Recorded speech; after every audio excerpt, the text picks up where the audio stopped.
ये question AP का दिया है जिसमें हमारे को कुछ 100 टर्म बताएं और बोला गया है कुछ डेटा दिया है।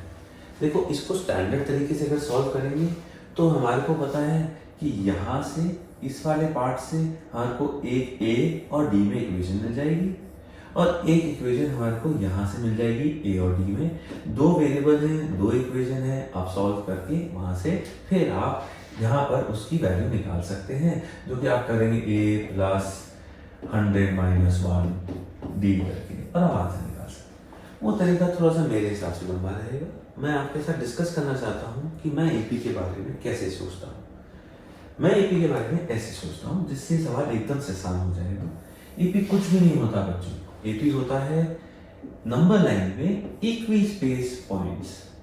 ठीक है, तो अगर ये x1 है, ये x2 है, ये x3 है, ये सब इक्वली स्पेस पॉइंट्स हैं, इनका कॉमन डिफरेंस d से ये AP बन रहा है।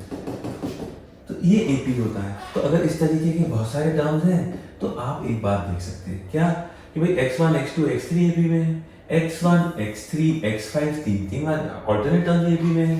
अगर आप सेम ऑर्डर समझेंगे सारे के सारे AP में। अब इससे हमारे को क्या फायदा हो रहा है वो देखते हैं। इसमें हमारे को ये दिया है पहले पॉइंट में कि x5 जो x5 है उसकी वैल्यू दे दी है मुझे -4। ये तो ये वाला पॉइंट है। ठीक है, अब ध्यान से देखें, यहाँ बताया x11 प्लस x13, तो मतलब यहाँ पे एक है x11 और यहाँ पे है x13। इन दोनों को ऐड करते हैं तो हमारा बनता है ट्वाइस ऑफ x9 में x6 को ऐड करेंगे, मतलब x9 में x6 ऐड करेंगे तो ये बनता है। अब मैं कह रहा हूं कि ये जो वैल्यू है एक्चुअली में हमें ये बताया गया है यहाँ पे कि अगर इस 2 को मैं नीचे लिख देता तो मतलब x11 प्लस x13 की जो एवरेज है वो x6 प्लस x9 है।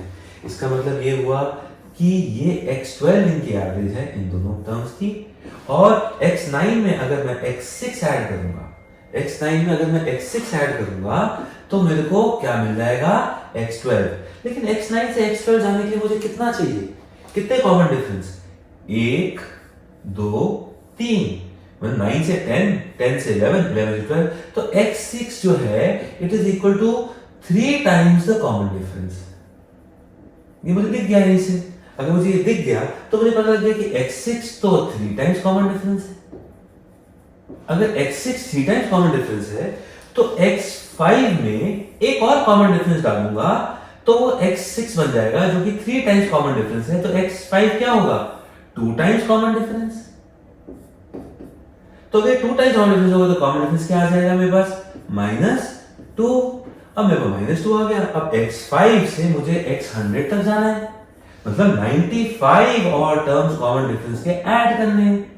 तो 95 का कॉमन डिफरेंस दूंगा तो आ जाएगा -190। ये आ गया -90 और इसमें -4 में ऐड कर दिया मैंने उसको, तो मेरा आंसर आ गया -194। तो कितनी सिंपली सॉल्व हो गया ये क्वेश्चन।